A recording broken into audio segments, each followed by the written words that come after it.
Calderón y Fox.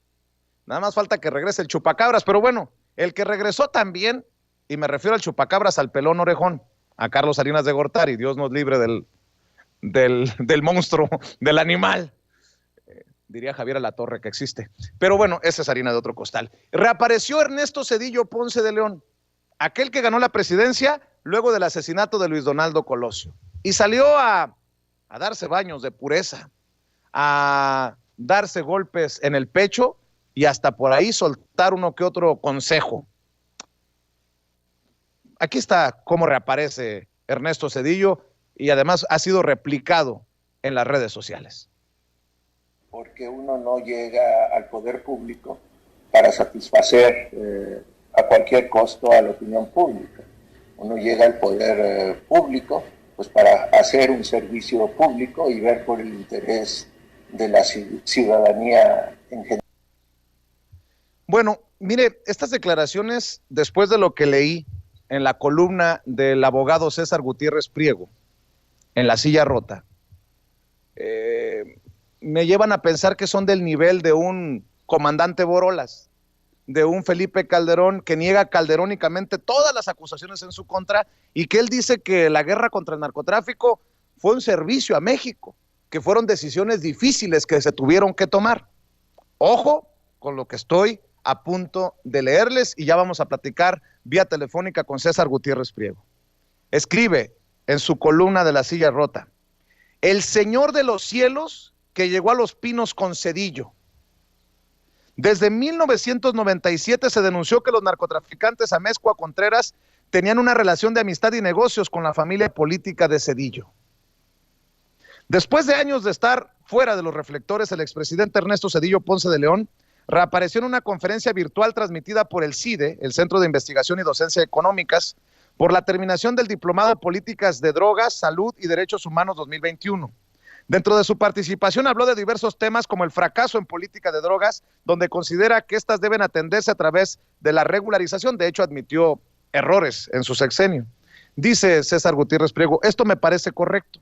Recordemos que en el lejano febrero de 1997 fue apresado el general de división Jesús Héctor Gutiérrez Rebollo, quien fuera zar antidrogas de México, supuestamente por proteger al narcotraficante Amado Carrillo Fuentes, conocido como el Señor de los Cielos, pero la historia va más allá.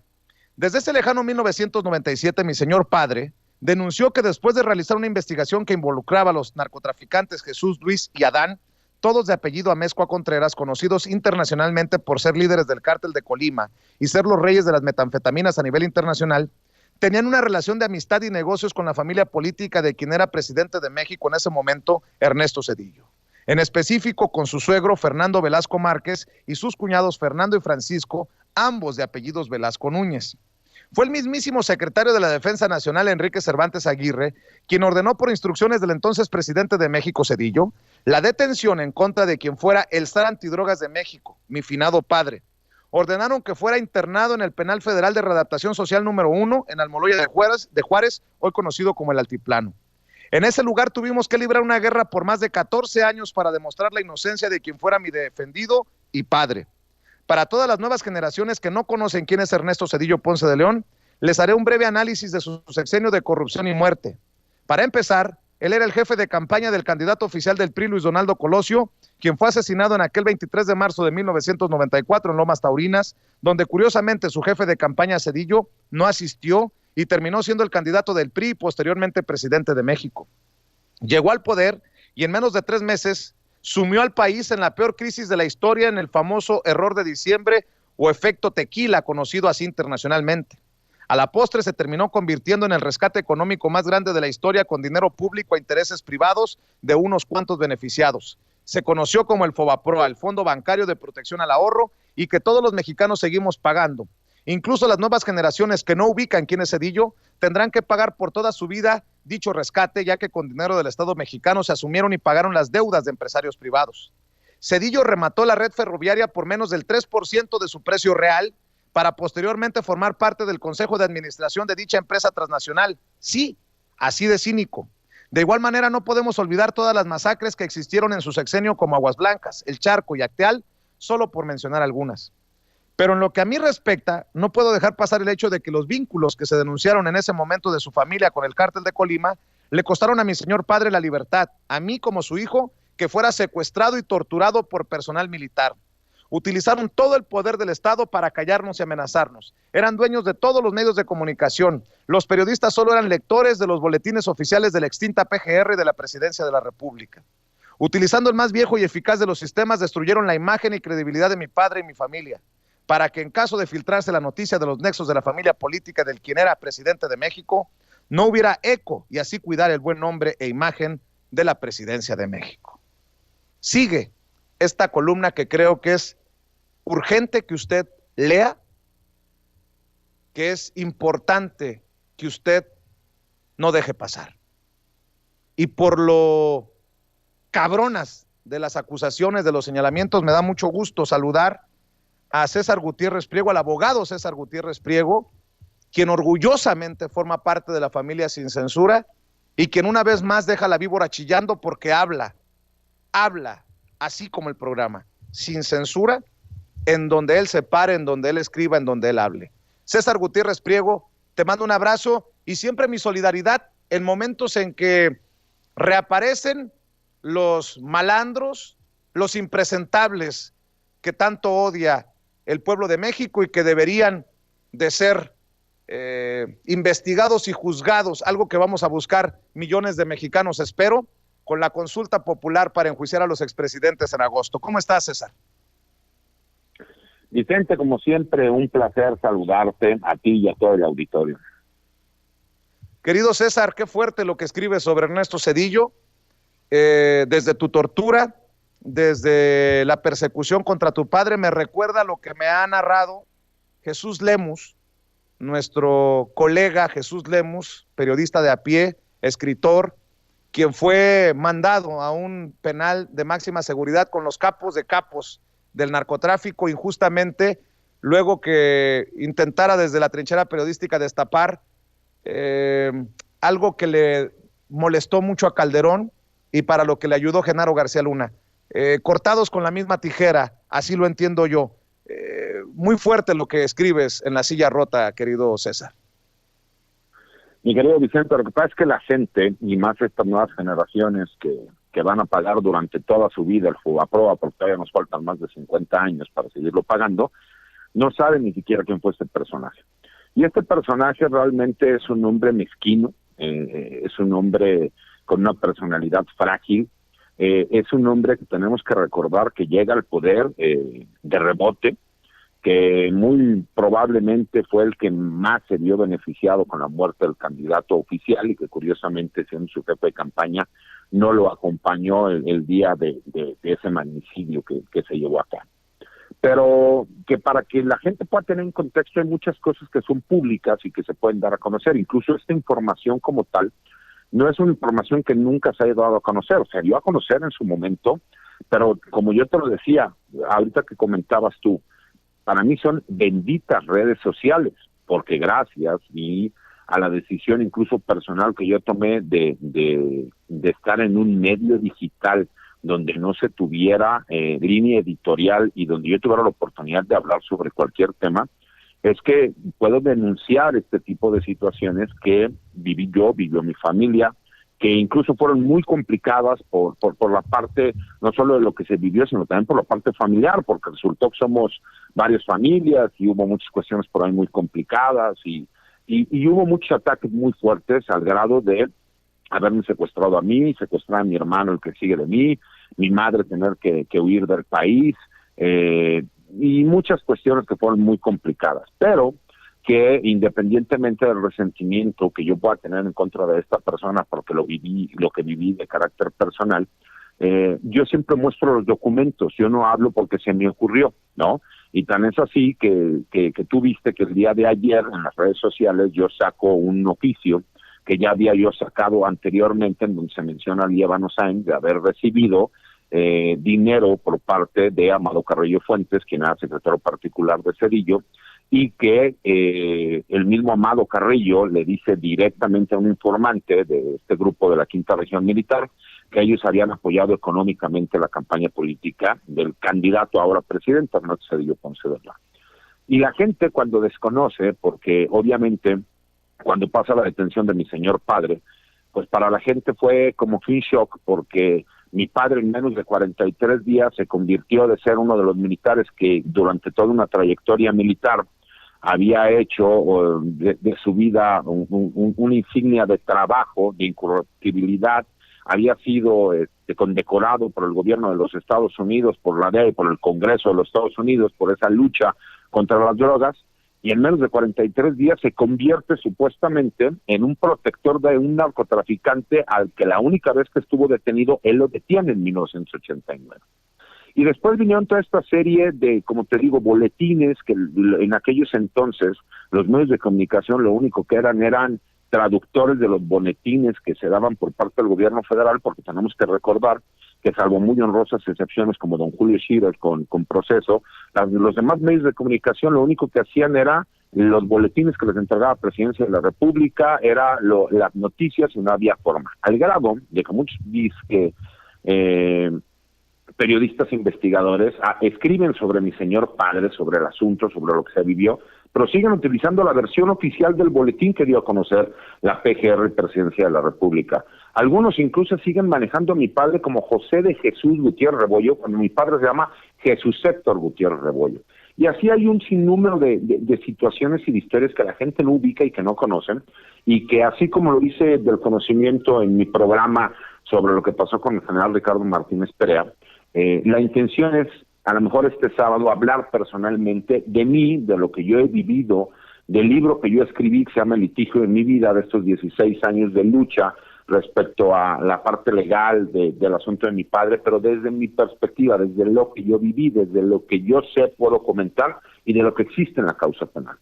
Porque es importante que la gente pudiera entender cómo no solo manipularon toda la información y que prefirieron en este caso sacrificar a una persona honorable, a un general honorable, a un tipo que la realidad es que en la misma causa penal viene, y lo explico en el libro y pongo datos, en donde mi padre entregó durante toda su trayectoria militar más de $60 millones en decomiso a la Secretaría de la Defensa Nacional, que si la intención hubiera sido hacer dinero, pues mejor te los quedas y no los entregas. ¿Se me explicó?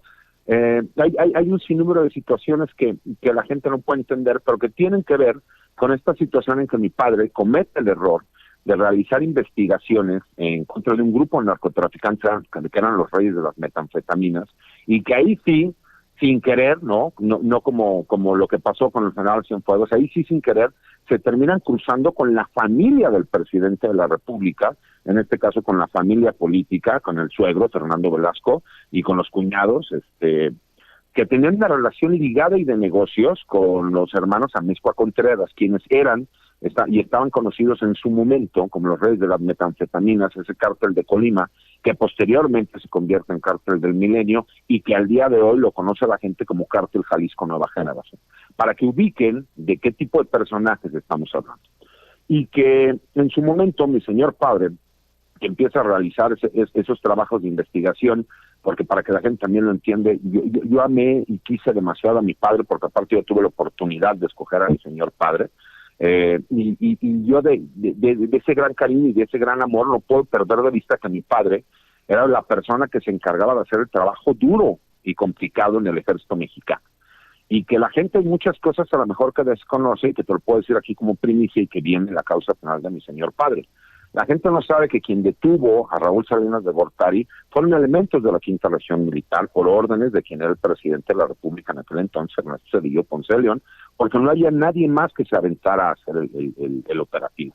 Y así hubo un sinnúmero de situaciones que mi padre siempre en ese interés, ¿no? A lo mejor de este mismo ambiente militar de yo soy bien macho y yo soy bien cabrón, pues siempre hizo el trabajo que él consideraba que a lo mejor otros no podían hacer y que él tenía la gente preparada para poder realizarlo.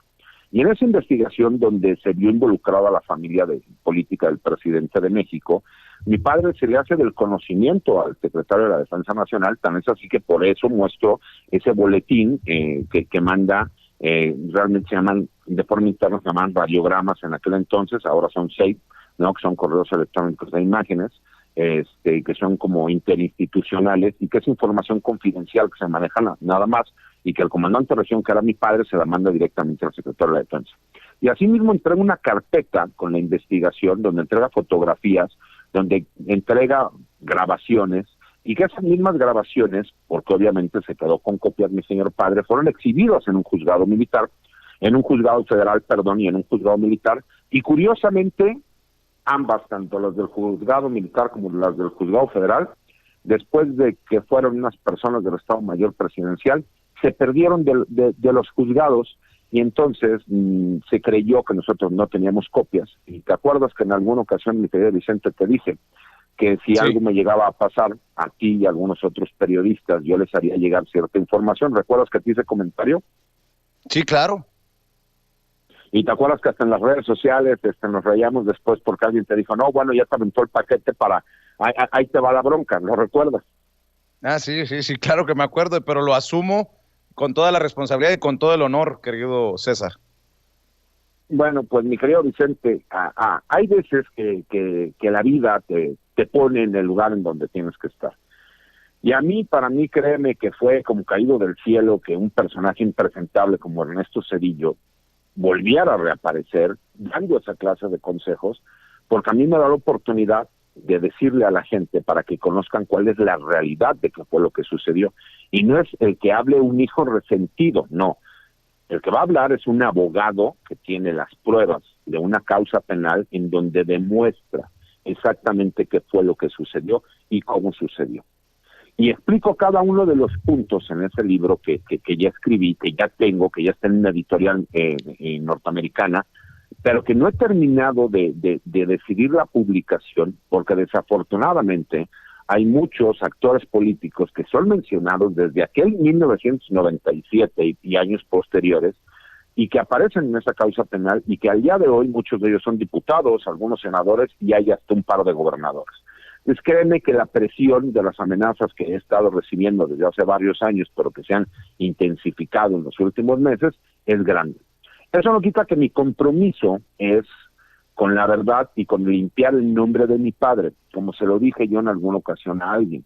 La gente tiende a hablar ya por las narcoseries, porque aparte fue, y para que la gente lo pueda ubicar, cuando a mi padre, que lo debieron haber mandado a una prisión militar, no lo mandan a una prisión militar, sino que lo mandan a una prisión federal, pero aparte la más dura de las prisiones federales, que en aquel entonces era el Moloya y que hoy se llama como el Altiplano, fue con la intención de que no hubiera oportunidad de que se filtrara ninguna información. El mismo secuestro que se hace hacia mi persona y hacia mi hermano, el que sigue de mí, mi hermano Israel, y que fue todo el terror que infundieron alrededor, fue con la intención de que esa información no se filtrara. Incluso por ahí hay algunas personas en una entrevista en vivo, me estaban haciendo una entrevista en vivo, Rubén Luengas, y le digo, no sé si tú recuerdas, yo soy hijo del general Gutiérrez Rebollo, y tú te tuviste que ir de México por una investigación que hiciste, en donde entrevistaste elementos militares que te manifestaron que la familia de Zedillo estaba metido con los narcotraficantes en Mezcua Contreras. Y entonces él dice, sí, efectivamente así fue, que se fueron llevando las cosas, y bueno, se dio a conocer esa parte, pero la gente no termina de ubicar, porque fueron tantos años de decir mentiras y nosotros no tener la oportunidad de dar réplica, que yo lo que quiero, independientemente de la publicación del libro o no, por lo menos es explicarle un poco a la gente, desde mi perspectiva y lo que yo viví como abogado litigante, como su abogado defensor, que tuve que empezar desde ir a sacar las copias, porque en ese pleito de familias, cada familia tenía diferentes abogados y era como que todo un rollo, ¿no? Porque salió medio ojo alegre mi papá, pues nos complicó no solo en la parte emocional, sino con la situación legal, el hecho de que incluso después del secuestro y de las amenazas, pues mi mismo padre era muy sigiloso con la información, y que cuando nosotros fuimos conociendo cada vez más la información que existe en las causas penales, pues obviamente el temor cada vez fue más grande. ¿Por qué? Porque imagínate tú, cuando te enteras que llegan al grado de ir a los juzgados federales a robarse los cassettes que nosotros entregamos, en donde se escucha claramente que está el señor Fernando Velasco Núñez, el ex suegro del expresidente Zedillo, hablando directamente con la dama Mezcua Contreras, y donde le dice que ya habló con su hija, que no se preocupe, que ella le va a arreglar el problema, que ella ya está en antecedentes, que ella ya sabe, y que para muestra le iba a mandar a algunos amigos del Estado Mayor Presidencial para que lo cuidaran, pues imagínate qué grado llegamos que el Estado Mayor Presidencial andaba cuidando a los reyes de las metanfetaminas a nivel internacional. Entonces, a ese grado llegaron en aquel sexenio. Esa es la parte de la historia que yo sé, que yo conozco y que aparte tengo las pruebas para poder demostrar. Y que obviamente César, eso ha calado y ha molestado mucho en diferentes sectores y en diferentes personas. ¿Por qué? Porque ahora tú imagínate todo lo que nosotros tuvimos que vivir en esa famosa cofradía de poder militar que crea Enrique Cervantes Aguirre, que él aparte se convierte en uno de los hombres más poderosos en ese sexenio, y para todos los que hablan de militarización en este país, les quisiera recordar que en el sexenio de Ernesto Zedillo, el secretario de la Defensa Nacional no solo era militar, sino que puso al director de la Policía Judicial Federal, un general, puso al director de la Policía de la Ciudad de México, un general, puso al SAR antidrogas, que era mi padre, un general, al director de la Policía Judicial de la Ciudad de México, un general, al director de la Policía Fiscal del país, un general. Para todos los que ahora hablan de militarización, no saben lo que es realmente la militarización. Y cuando pasa lo de mi señor padre, nosotros vimos durante tantos años el que estuvieran encima de nosotros, y que aparte el presidente de aquel entonces, no sé, yo lo tomó como una cuestión personal, fue estar viviendo una brutalidad de que estaban encima de nosotros, al grado de que no solo le decomisaron todos los bienes a mi señor padre, sino incluso aquellos que mi madre había heredado, aquellos que él había pagado por medio del Banco del Ejército y que había sacado por medio de un crédito del Instituto de Seguridad Social de las Fuerzas Armadas. Ellos llegaron y arrasaron con todo. Por eso cuando la gente me pregunta que si no hay una fotografía mía de mi niñez o de mi juventud, pues obviamente no existe, porque ellos se quedaron con todo, se metieron a todas las casas. Ahí fue donde detuvieron a mi hermano, donde se lo llevaron secuestrado, a mí donde me tienen y me llevan secuestrado, obviamente se quedan con todo lo que había en el departamento. Y así pasó en todos lados, ¿no? Y por lo menos la parte de lo que yo viví, de lo que yo puedo demostrar, es lo que existe en documentos oficiales, lo que existe en una causa penal, y ahí se demuestra que la familia política de quien era presidente de México tenía una relación de negocios ligada con quien eran los reyes de las metanfetaminas, y que años después de que se acaba su sexenio, son detenidos a petición del gobierno de los Estados Unidos e incluso extraditados. Entonces, ¿qué es lo César, que te demuestra? Que sí había intereses mezquinos, y que en ese grupo de poder de la misma Secretaría de la Defensa, imagínate, tener que vivir que a mí cuando me detienen por medio de, el personal que me detiene es el personal del GAFE, y quien era el comandante del GAFE en aquel entonces coronel, y que posteriormente se convirtió en general, era el general Espitia, que después todo el mundo podrá saber que pues estuvo acusado por el operativo conjunto Chihuahua, con más de 60 quejas en la Comisión Nacional de los Derechos Humanos, acusado de secuestro, de desaparición forzada y de todo lo demás. Felipe de Jesús Espitia, que me explicó, u otro de los generales que también estaba ahí, que era el director del Centro Nacional de Inteligencia, que después fue, en aquel entonces era el CIAN, después se convirtió en el GAIN y después el GIAN, ahí es al que se les peló Ovidio Guzmán. Imagínate esta persona que a nosotros nos toca, me toca que después se conviertan en generales de división, y que ellos, siendo generales de división, podían ser secretario de la Defensa Nacional, y que estaban en ese mismo grupo de poder, ¿no? Imagínate un Tomás Ángeles de Aguajare, que era el secretario particular de Enrique Cervantes Aguirre, y que a mí, después de que me torturan, él va y me da un mensaje y me dice que si mi madre y mi medio hermana Teresita no se callan, nos van a desaparecer a todos, y en ese momento ordena que me vuelvan a torturar. Y todos sabemos qué pasó con Tomás Ángeles de Aguajare después. ¿Y qué pasa cuando termina ese sexenio? Llega un secretario de la Defensa y lo protege. Para que la gente pueda entender, en México, cuando quieren proteger a un militar, no pasa nada. Ya lo vimos con el general Salvador Cienfuegos. Pero si te quieren perjudicar, te avientan todo el peso de la ley. Yo le preguntaría a la gente y a los que saben de política, ¿por qué terminó siendo Procurador General de la República Rafael Macedo de la Concha cuando termine el sexenio de Ernesto Zedillo y inicia el de Vicente Fox?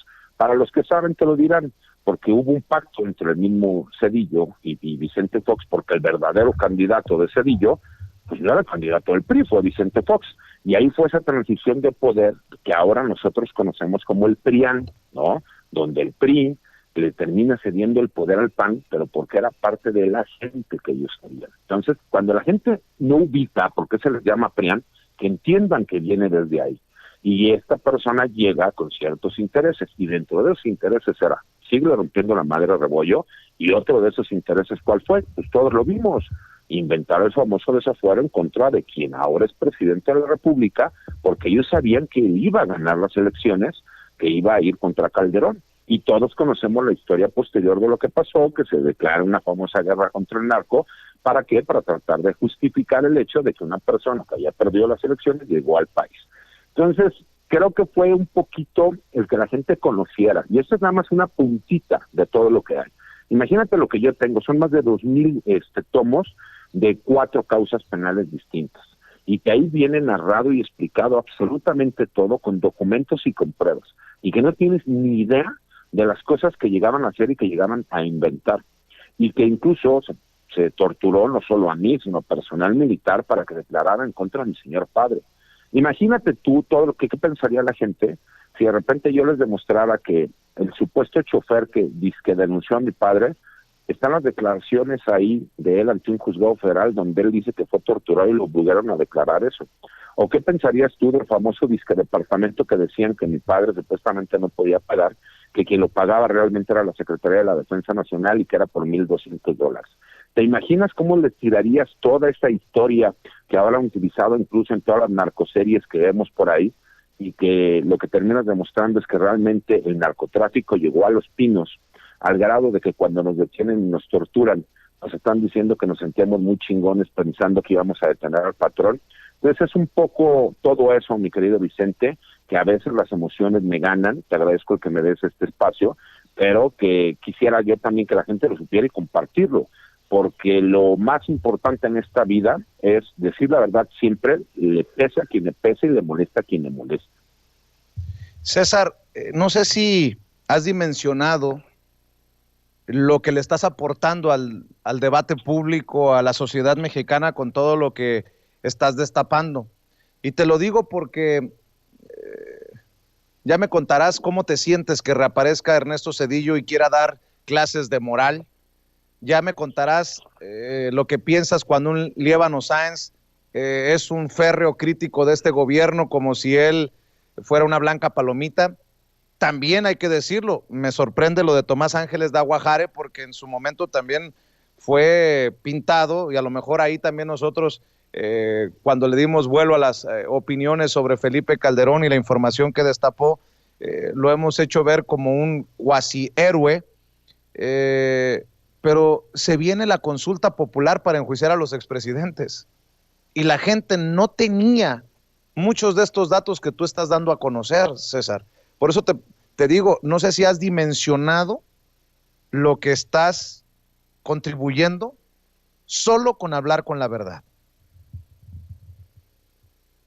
No, mi querido Vicente, por supuesto que lo he dimensionado, porque me he dado cuenta que nada más de que saqué el correo, el tweet, y escribí la columna, que no tiene ni 48 horas, he recibido más amenazas de las que te puedas imaginar, ¿no? Pero como yo siempre he sido una persona que, y lo digo muy claro, yo soy responsable de lo que hago y de lo que digo, y siempre he dicho que los buenos no tenemos por qué escondernos, y que si durante tantos años siempre me han amenazado, y que incluso he tenido un par de atentados por ahí que en teoría han sido asaltos, pero que tengo algunas balas dentro de mi cuerpo, pues la verdad es que no tengo por qué espantarme ahora, porque yo soy muy creyente en Dios y sé que lo que tenga que hacer, tiene que ser.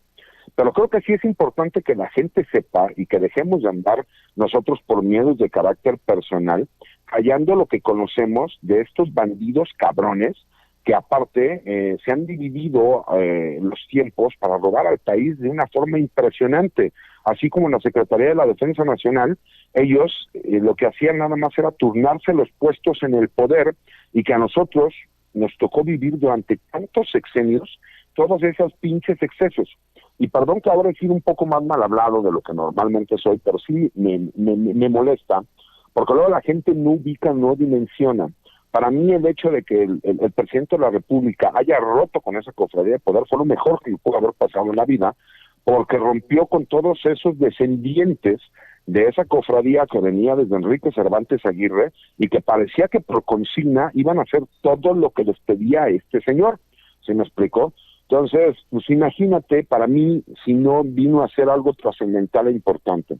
Y así como yo veo los cambios que están pasando en el país, también lo siento como una obligación dar a conocer lo que pasó con mi señor padre, el limpiar el apellido de mi familia y ser muy claros porque, como te lo dije, yo tuve la oportunidad de escoger a mi padre y para mí fue un gran hombre. Sé que era un militar y sé que también en su trabajo era duro, ¿no? Y era de las personas que decía, a mí me tocas un soldado y yo me la cobro el 20 por uno, ¿no? Pero en otros tiempos no voy a tapar el sol con un dedo, pero para mí, como él siempre lo dijo, si me querían meter a la cárcel, me hubieran podido meter a la cárcel, nada más con la verdad, no tenían por qué inventarme, dice, y aparte como burla, con un narcotraficante con el cual yo tenía un pleito de carácter personal porque yo lo había detenido y cuando lo detuvimos, en los muchachos del grupo de información, pues lo torturaron, esa es la verdad, para sacarle la información. Entonces imagínate para mí el que se haya puesto de apechito este individuo, pues obviamente para mí fue como una de esas oportunidades que no podía desaprovechar, porque creo, y llegó el momento no solo de eso, sino de jugármela por completo, y el sábado que tendré el programa aquí en Sin Censura de 3 a 4 de la tarde, voy a hablar de lo que escribo en el libro, a lo mejor no entraré en tantos pormenores, pero sí voy a explicar toda esa parte que yo como su hijo viví, y que explico en cuanto a la causa penal de mi señor padre, y cómo desmiento punto por punto el famoso boletín que utilizó la PGR, la extinta PGR, para imputar a mi señor padre, y cómo legalmente todo eso se vino abajo, y que la gente realmente conozca y sepa, porque desafortunadamente, tú lo acabas de decir ahorita, parecería que están desenterrando a todas las momias millennials, ¿no?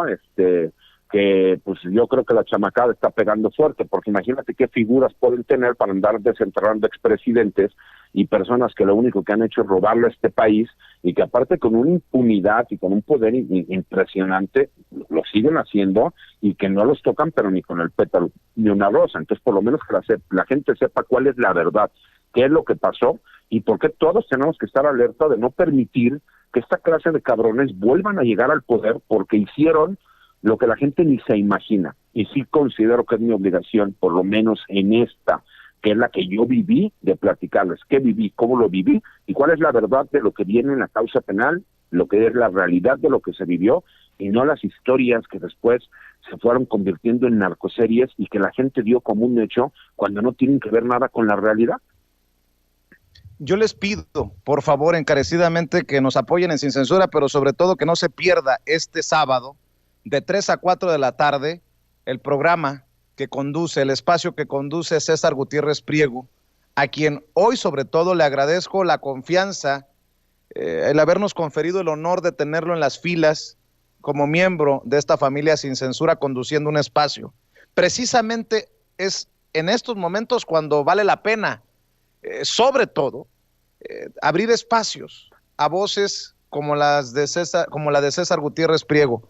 Yo le pido que esté al pendiente de Sin Censura TV y Sin Censura Media el sábado de 3 a 4 porque va a dejar la víbora chillando como la está dejando hoy. César, antes de dejarte ir y agradecerte tu generosidad, que siempre estás al pendiente para compartir información sin censura con la audiencia, déjame preguntarte, porque tú eres abogado de carrera y a eso te dedicas, es lo que te da de comer. Después de la invitación a que conduzcas un espacio en Sin Censura, pues ya también le has entrado de cabeza a los medios de comunicación. Me interesa saber tu opinión acerca de algo que yo he platicado contigo en cortito y contra lo que estamos también, así como con tus verdades tú estás combatiendo a estos corruptos, nosotros también desde esta trinchera buscamos exhibir a los corruptos, a los prostitutos de la información. ¿Cómo ves el escandalazo de la mano política detrás de disque medios independientes como este de Loret y de Broso?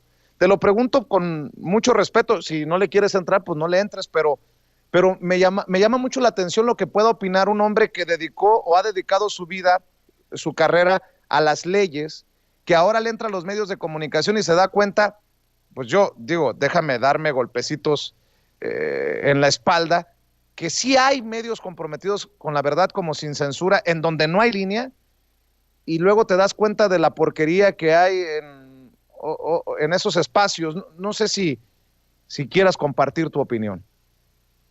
No, por supuesto que la comparto, pero aparte voy más allá. Yo en su momento, cuando Broso tenía su programa, lo traté de contactar varias veces para ver si me daba la oportunidad de dar a conocer por lo que, por ejemplo, hoy estoy dando a conocer contigo, o que en su momento la periodista Carmen Aristegui me abrió los micrófonos para poder darlo a conocer, y lo dio a conocer de forma íntegra, ¿no? La verdad es que Broso jamás nos dio la oportunidad, y pues nada más nos anduvo por ahí haciéndose tonto, al grado de que yo conocí a una de sus hijas que estudió. Por medio de ella dije, bueno, pues a lo mejor esta es la forma de poder entrar, con todo que ella es mucho más chica, y la verdad es que no. O sea, él en cuanto supo el tema me dijo no, y me mandó al carajo. Pero con Loret incluso puedo ir más allá. Yo a Loret lo conocí porque íbamos al mismo club deportivo. Te lo puedo decir, pues me tocó ver las nalguitas blancas que tiene, por así decirlo, perdón por la expresión, pero pues entrábamos al mismo vapor, ¿no? Y en algún momento yo le dije que si no había la oportunidad de que nos pudiera apoyar, porque a mí me interesaba mucho el que se pudiera llevar a cabo, y él me manda con una persona de su producción, y la persona de su producción me dijo que el tema era muy complicado, que lo iba a analizar, pero que de entrada cuánto ofrecía yo. Cuando yo pregunté cuánto ofrecía yo, me decía sí, ¿cuánto ofrece usted para que le podamos realizar la entrevista? Y no podría ser en televisión abierta, tendría que ser en radio. Dije, es que no ¿Te entiendo. estaban cobrando? Sí. Perdón, dije, César, perdón, César. Dime. Perdóname que te interrumpa porque esto es revelador. ¿Te cobraban de la producción de Carlos Loret de Mola con la gente que te envió por entrevistarte? Sí, claro, y me dijeron que no podía salir en la televisión, que nada más sería en el radio, y que me costaría $25,000 que él me hiciera la entrevista. Y te lo digo así como te lo estoy diciendo ahorita. Así como en su momento también me tocó, porque busqué a Joaquín López Dóriga, y con Joaquín López Dóriga cobraban $50,000 para hacerte una entrevista. Y lo puedo decir abiertamente, se me explicó, y si me quieren demandar, lo hacemos porque tengo testigos, se me explicó de que se llevaron a cabo ese tipo de pláticas y cobraban si tú querías que te hicieran una entrevista. No mames. Perdón, me salió del corazón, del alma. A nosotros nos acusan, nótese mi sarcasmo, de querer cobrar 10,000 pesos por entrevista. Guadalupe Lizárraga y sus imagínese usted, no, obviamente, con mucho respeto lo digo, pero carambas, César, has dejado la víbora chillando. Y al final, pues déjame tu reflexión. ¿Qué piensas de todo este escandalazo? Era cuestión de tiempo. De hecho, creo que la rúbrica, creo que quedaría perfecto, la cereza del pastel, con lo que tú dices en un tuit con el que anuncias precisamente tu columna en La Silla Rota. Puedes decir una mentira 1000 veces, pero la verdad siempre saldrá a la luz tarde o temprano, querido César. Así es, mira, yo te voy a ser muy honesto. De Broso no te puedo decir más que el hecho de que me negó el espacio. La verdad es que no hubo nada más. Pero con Loret, esta persona con la que él me mandó, que íbamos al mismo club deportivo, que te digo que, bueno, lo conozco encuerado porque entrábamos al mismo vapor, me cobraban $25,000, así te lo digo claramente, por hacerme una entrevista entre 15 y 20 minutos en radio. Nada más, así. Y fue cuando yo dije, no, bueno, pues si yo tuviera esa cantidad de dinero que ustedes me están pidiendo, pues mejor lo utilizaría para otras cosas y no para venir a hablar con ustedes.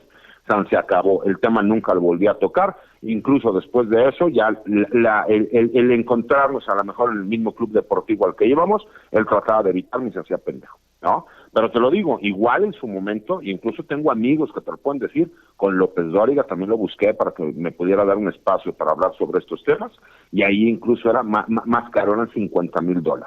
Entonces te lo digo así con los pelos de la burra en la mano, y igual si me quieren demandar nos vamos a los juzgados y ahí yo lo demuestro porque tengo los testigos para demostrarlo. O sea, ¿periodistas de dónde? Más bien son prostitutas de la información, con todo respeto.